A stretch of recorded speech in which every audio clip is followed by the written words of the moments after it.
Assam laibak ase numit marini gi manungda Bangladesh na lausanba ngami haina kihalakre. Bangladesh ki retired army personnel amana India gi Assam amasung Kolkata ase lausanba ngami haina social media da threaten tawrakre. Bangladesh amasung India ani gi marakta chawna ungkhatnariba marak asida social media da thadorakiba warol amana haikibada Bangladesh ki personnel lising manga ga chamagi korbuk amana Kolkata amasung India gi maru oiba territory singda Bangladeshi million ahum longi matengna iraila na lausanba ngami haire. Atopa army ki retired personnel amana thadorakiba video clip amada India asi para ama tambina ba amasung Bangladeshi bu defend taunaba lan gidamak sem sare masigidamak makhoi training matik chana fangle haina paw gi cherol amana thadorakhe. Bangladesh ki retired army sing asigi wafam sing ase hauzik laibak aduda India amasung Bangladesh laibak ani gi marakta ungkhatnaba leiriba asigi matangda wari sananaba laibak asigi foreign secretary Vikram Misri na leiringai khongchat manung hyena পাওয়া cinema কাতারে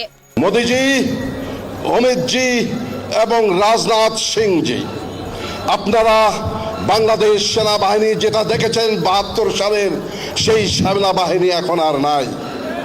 আমরা এখন যুদ্ধোপযোগী এবং যে কোনো শত্রু মোকাবেলায় প্রস্তুত। আপনারা আর আস্ফালন তুলবেন না। ইস্টার্ন সেক্টর ইস্টার্ন কমান্ড গোছানোর ভয় আমাদেরকে দেখাবেন না। শুধু আমরা সশস্ত্র বাহিনী নই, ১৭ কোটি জনতা আছে আমাদের সাথে আপনাদেরকে সীমান্তেই রুখে দিতে।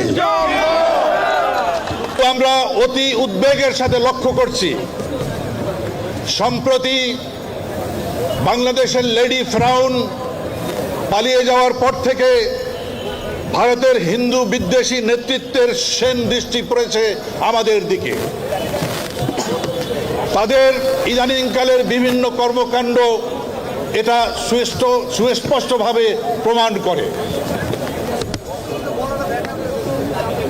তাদের সর্বশেষ উদ্যোগ ছিল আগরতলা এবং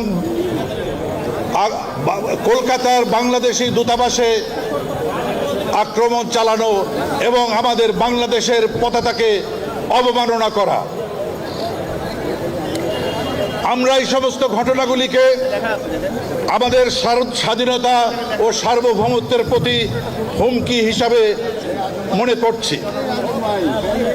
এছাড়া ভারতের কিছু মিডিয়া রাজনৈতিক নেতারা বাংলাদেশকে নিয়ে সার্বক্ষণিক বিষোদ্গার করে চলেছে। দেশের এই সংকটময় পরিস্থিতিতে যখন আমাদের সার্বভৌমত্বের উপর হামলা হয়, আমাদের পতাকা পদদলিত হয়, আমাদের দূতাবাসে আক্রমণ হয়, তখন আমরা সশস্ত্র বাহিনীর সদস্যরা চুপ করে থাকতে পারি না।